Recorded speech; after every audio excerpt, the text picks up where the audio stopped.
بسم اللہ الرحمن الرحیم۔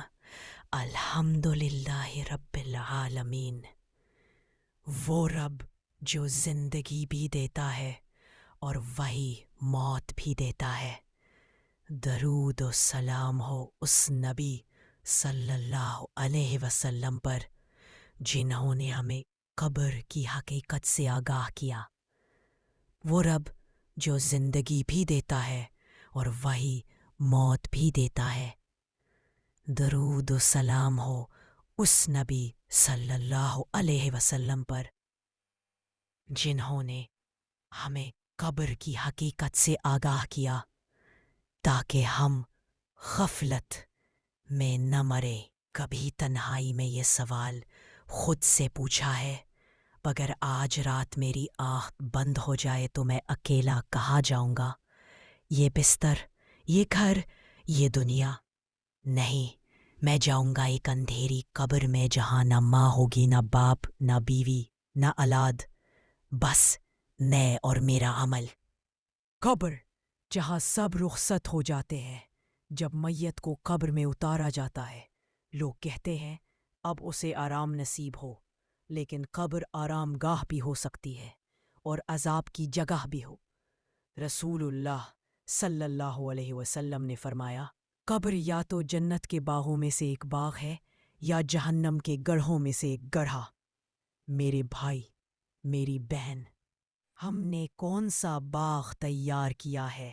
قبر کی پہلی رات، وہ پہلی رات جو کبھی صبح نہیں دیکھتی، وہ رات جس میں نہ موبائل کام آتا ہے، نہ پیسہ، نہ سفارش، وہ رات جب قبر انسان کو دباتی ہے اور کہتی ہے بار بار خبردار کیا تھا۔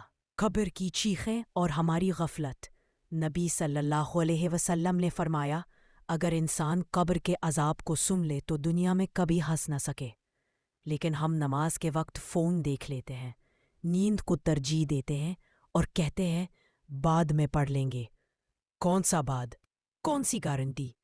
نماز قبر میں واحد سچا دوست۔ میرے عزیزو، دنیا میں بہت دوست ہوتے ہیں، لیکن قبر میں صرف ایک ساتھ جاتا ہے اور وہ ہے نماز۔ جب بندے کو قبر میں رکھا جاتا ہے تو ایک نورانی شکل آتی ہے، وہ کہتی ہے ڈرو مت، میں تمہاری نماز ہوں۔ وہ نماز جسے ہم نے بوجھ سمجھا وہی قبر میں ڈھال بن جاتی ہے۔ سجدے کا بدلہ قبر میں۔ جو پیشانی دنیا میں اللہ کے سامنے نہیں جھکتی، وہ قبر میں سکون کیسے پائے گی؟ آنکھیں سجدے میں روتی ہے، اللہ ان آنسوؤں کی قسم کھا کر فرماتا ہے میں اسے عذاب نہیں دوں گا۔ فجر چھوڑنے والوں کی قبر، ذرا سوچیں، وہ شخص جو فجر کے وقت اللہ کی پکار سنتا رہا اور لحاف اوڑھ کر سو گیا، اسے قبر میں کون جگائے گا؟ اور وہ شخص جو اندھیرے میں اٹھا، وضو کیا، مسجد گیا، اللہ اس کی قبر کو روشنی سے بھر دیتا ہے۔ نماز اور منکر نکیر کے سوالات، جب قبر میں سوالات ہوتا ہے تیرا رب کون ہے؟ وہی بندہ جواب دیتا ہے جس نے دنیا میں نماز کے ذریعے اللہ کو پہچانا ہوتا ہے۔ جو نماز سے غافل رہا اس کی زبان لڑکھڑا جاتی ہے، ہوا چلتی ہے، نور اترتا ہے، ہم کہتے ہیں دل صاف ہے۔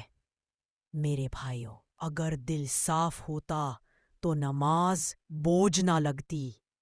دل کو صاف کرنے والی چیز ہی نماز ہے۔ ایک سجدہ زندگی بدل سکتا ہے، ایک سچا سجدہ قبر کے عذاب سے بچا سکتا ہے، ایک آنسو قبر کو جنت بنا سکتا ہے، ایک نماز منکر نکیر کے سوال آسان کر سکتی ہے۔ ابھی بھی وقت ہے، موت نے کبھی اعلان نہیں کیا کہ وہ کب آئے گی۔ آؤ آج عہد کریں، نماز نہیں چھوڑیں گے، ہاں کچھ بھی ہو جائے۔ رونے والی دعا، اے اللہ ہمیں معاف فرما، ہم نے تیری نماز کو ہلکا سمجھا، اے اللہ ہمیں اپنی بارگاہ میں جھکنے والا بنا دے، اے اللہ۔ جب ہمیں قبر میں اتارا جائے تو ہماری نماز کو ہمارے لیے نور بنا دے، اے اللہ۔ قبر کے عذاب سے ہمیں، ہمارے والدین کو اور تمام مسلمانوں کو بچا لے، آمین یا رب العالمین۔